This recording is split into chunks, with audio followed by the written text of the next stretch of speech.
Hi, everyone. My name is Samantha Worley. Most people call me either Sam or Sammy. Um, Today, I want to discuss with you how I have failed my dad during this COVID 19 epidemic, or whatever you want to call it.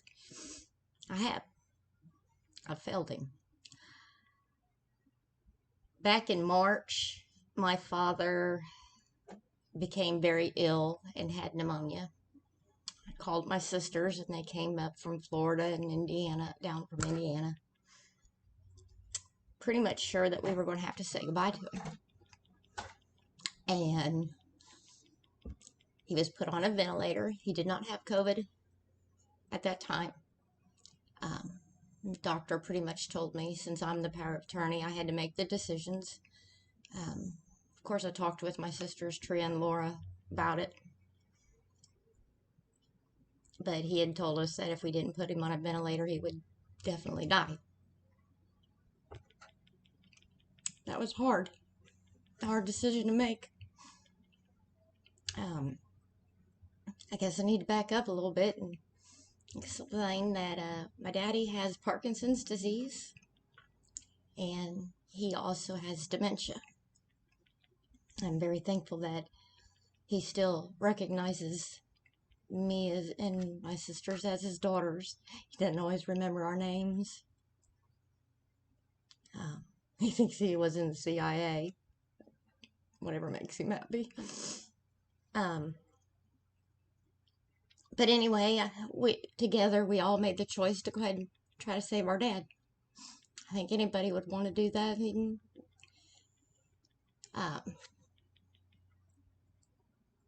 Sadly, I'm kind of regretting that. And he did recover. Miraculously, my father recovered from this pneumonia, came off the ventilator. And about 2 days after he came off the ventilator is when the COVID-19 lockdown happened. Prior to that, I sat by his bed every day, all day long, taking turns with my sisters when they were here, but they had to go home. And I continued to do that. Lord, there's so much I knitted. I think or crocheted 6 blankets. Anyway, time came that he had to be transferred to a rehab center. And the decision had to be made right then. There was no time to make a decision, no time to research, no time to do anything. So there was a facility that had a bed open, and years back we had my father-in-law who had Alzheimer's there, and they were wonderful with him. And I just never even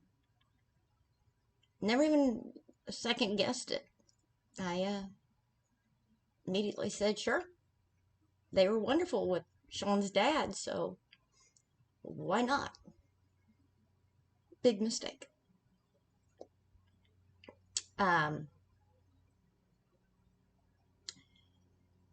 going to try to make this as short as possible because I'm sure y'all don't want to see me sit here bawl like a baby and everything, but I want to help somebody, because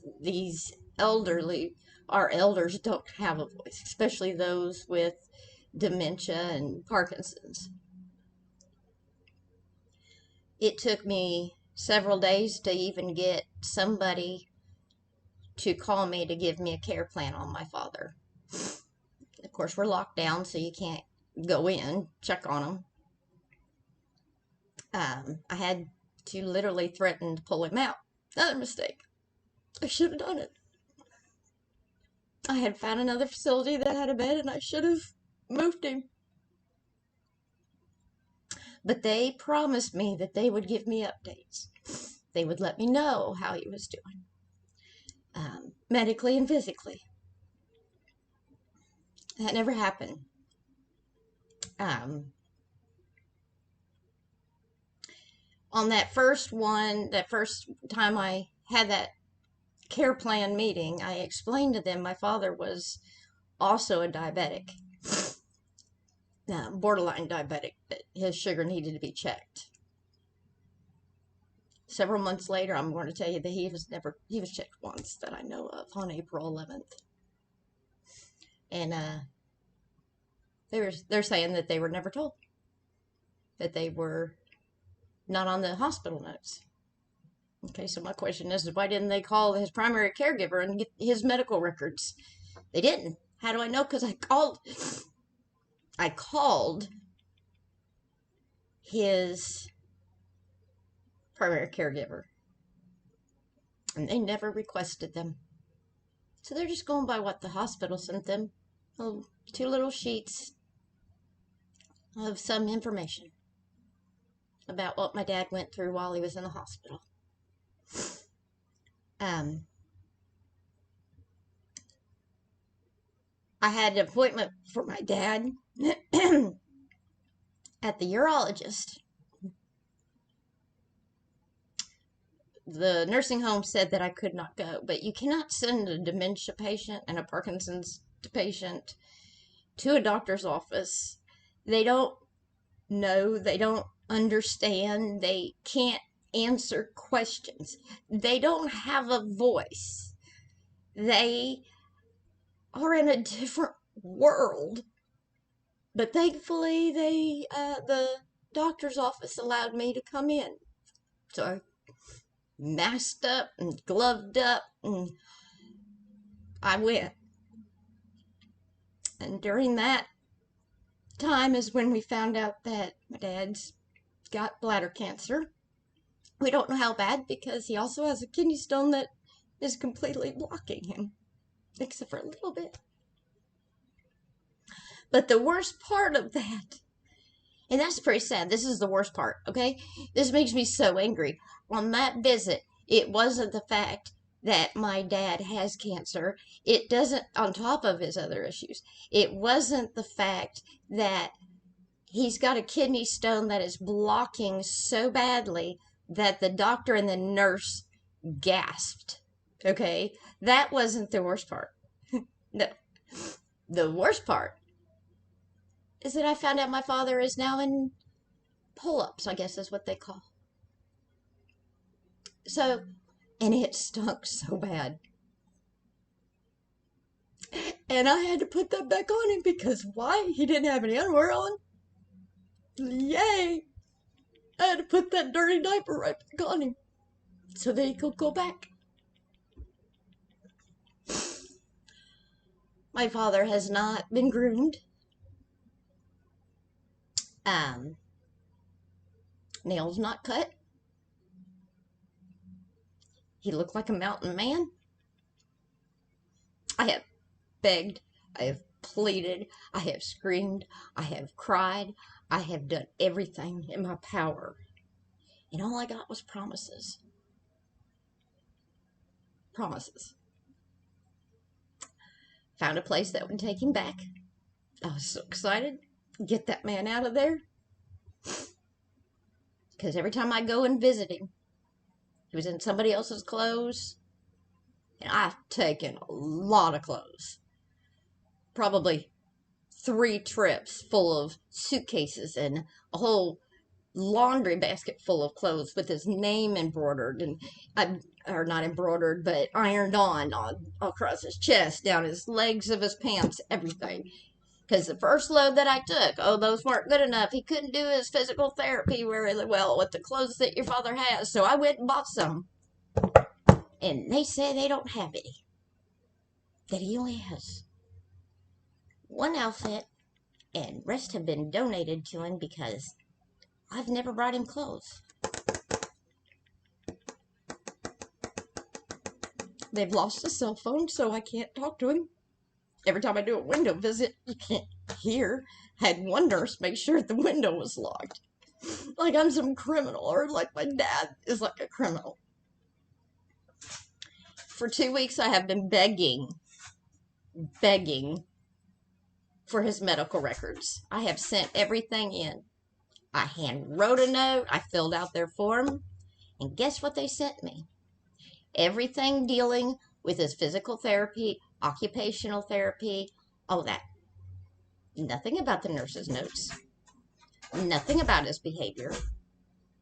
And you see, I have people telling me different stories. I have an administrator who I'd never even heard of until just a few days ago, saying my father's a huge flight risk and he's trying to get out and he is going to it's going to be dangerous to put him where I've got him. But every time I talk to a nurse, she says, "Oh, he's fine. He's so sweet. And if he wanders, we can just redirect him." What do I believe? Give me the notes. No. I've been told it's going to be another 3 days before they can send me those notes. Here's the thing.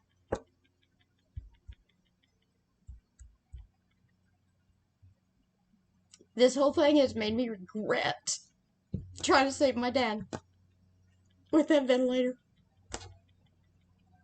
Not for me, but for him. He thinks he's forgotten. He thinks he's in jail. I sent pictures of us, sent in his favorite pillow, sent in his favorite blanket. My guess is he never got it.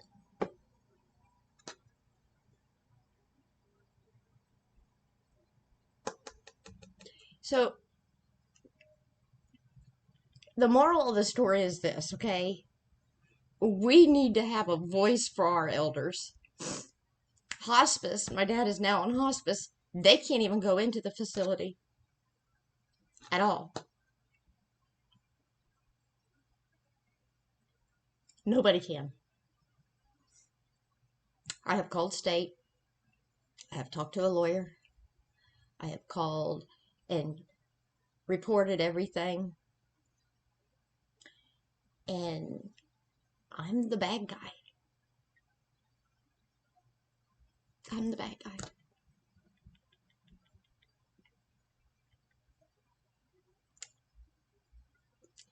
Pretty sad that I wish that I hadn't put them on that ventilator.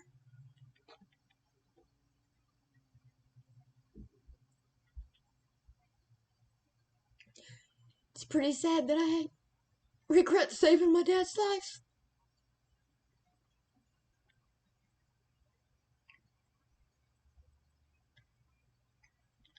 Somebody has to be the voice of the elders. The state is so backed up that they said they can't even probably get to his case in a timely manner. Respect your elders. It's in the Bible. It was our elders that created, our founding fathers that created the country that we live in. It's a mess.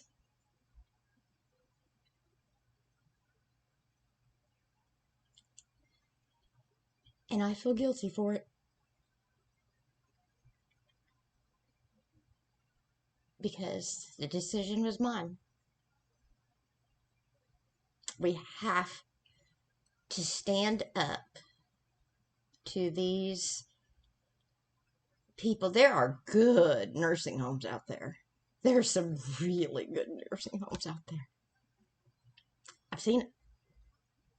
Where he was before, this whole time, even though he was no longer at their facility, but they've called at least once a week, if not 2 or 3 times a week, to check the status of my dad to see if he's okay, because they cared.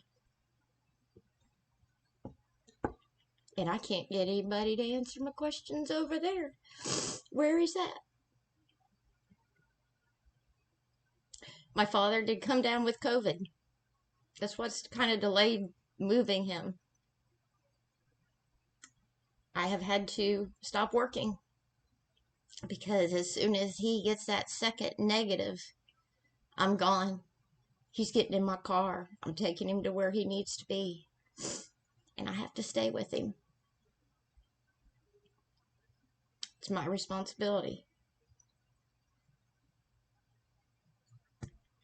Somebody has to be the voice. We can't sit back and let our elders be treated like this. We can't. If you are getting different stories about the care your parent is getting while you're not allowed in there, ask more questions. Call the state. They may not be able to go, but put it on record. Don't be me and regret saving your dad's life. Fight for him, because nobody inside there will, unless you are one of the lucky ones that have a wonderful place to live, who love them and take care of them. And I know they're out there because my niece, she takes care of elders, and if I could, I'd have him up there with her, because I know she cares. Kind of long, I'm sorry, but somebody has to speak out. This is so outside me talking, but not talking. Everybody knows I like to talk, but being put out there. Ask questions. Thanks for listening.